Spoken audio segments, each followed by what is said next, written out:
Hello दोस्तों, मैं हूं Kashdeep Verma. Hindi voice notes YouTube channel में आपका स्वागत है। दोस्तों, आज के इस क्लास में हम लोग गंगा की प्रमुख सहायक नदी घाघरा नदी, गंडक नदी, गोमती नदी और महानंदा नदी के बारे में पढ़ेंगे। तो चलिए आज का क्लास स्टार्ट करते हैं। सबसे पहले देखते हैं हम लोग घाघरा नदी के बारे में। देखिए, घाघरा नदी का जो उद्गम है वह कैलाश पर्वत के समीप मापचुंगो ग्लेशियर से होता है। घाघरा नदी का जो उद्गम है कैलाश पर्वत के समीप मापचा चुंगो ग्लेशियर से होता है। घाघरा नदी का जो लंबाई है वह 1080 किलोमीटर है। घाघरा नदी को नेपाल में करनाली नदी के नाम से जाना जाता है और तिब्बत में मापचा त्यांगपो नदी के नाम से जाना जाता है। देखिए, घाघरा नदी को नेपाल में करनाली नदी और तिब्बत में मापचा त्यांगपो नदी के नाम से जाना जाता है। घाघरा नदी का जो प्रवाह है वह तिब्बत, नेपाल और भारत इन जगहों पर घाघरा नदी बहती है। घाघरा नदी का जो विसर्जन है वह गंगा नदी में होता है। इसका विसर्जन बिहार छपरा में आकर घाघरा नदी गंगा में विसर्जित हो जाती है। घाघरा नदी का जो प्रमुख सहायक नदी है वह काली नदी, सरयू नदी और राप्ती नदी है। देखिए, सरयू नदी के तट पर जो प्रमुख शहर बसा हुआ है वह अयोध्या है और राप्ती नदी के तट पर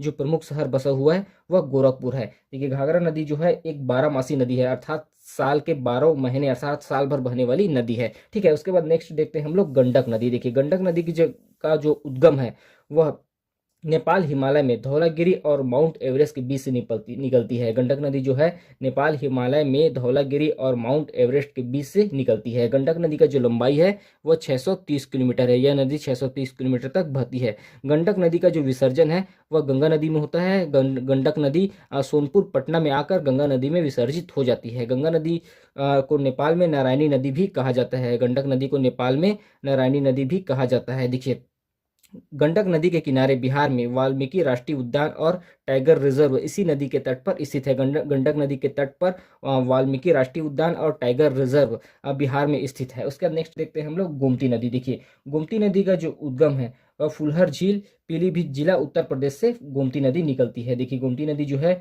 फुलहर झील, पीलीभीत जिला, उत्तर प्रदेश से गोमती नदी निकलती है। गोमती नदी का जो लंबाई है वह 900 किलोमीटर है। गोमती नदी का जो विसर्जन है वह गीजापुर के पास गंगा नदी में होता है। गोमती नदी का विसर्जन गीजापुर के पास गंगा नदी में होता है। इसके तट पर, गोमती नदी के तट पर जो स्थित प्रमुख शहर है वह है लखनऊ, जौनपुर और सुल्तानपुर। ये प्रमुख शहर गोमती नदी के तट पर स्थित है। गोमती नदी को आदि गंगा नदी के नाम से भी जाना जाता है। गोमती नदी को आदि गंगा नदी के नाम से भी जाना जाता है। उसके बाद देखते हैं हम लोग महानंदा नदी। देखिए, महानंदा नदी का जो उद्गम है पगला झोरा जलप्रपात, दार्जिलिंग जिला, पश्चिम बंगाल से होता है। ठीक है, महानंदा नदी का जो लंबाई है वो 360 किलोमीटर है। इसकी जो प्रमुख सहायक नदी है बालासन नदी, मेची नदी, कंकाई नदी, कालिंदी नदी, ये सब प्रमुख सहायक नदी है महानंदा नदी का। देखिए, महानंदा नदी का विसर्जन गंगा नदी में नवाबगंज जिला, बांग्लादेश में इसका विसर्जन होता है। तो इस पार्ट में हम लोगों ने घाघरा नदी, गंडक नदी, गोमती नदी और महानंदा नदी के बारे में पढ़ा। अभी के लिए इतना ही। धन्यवाद।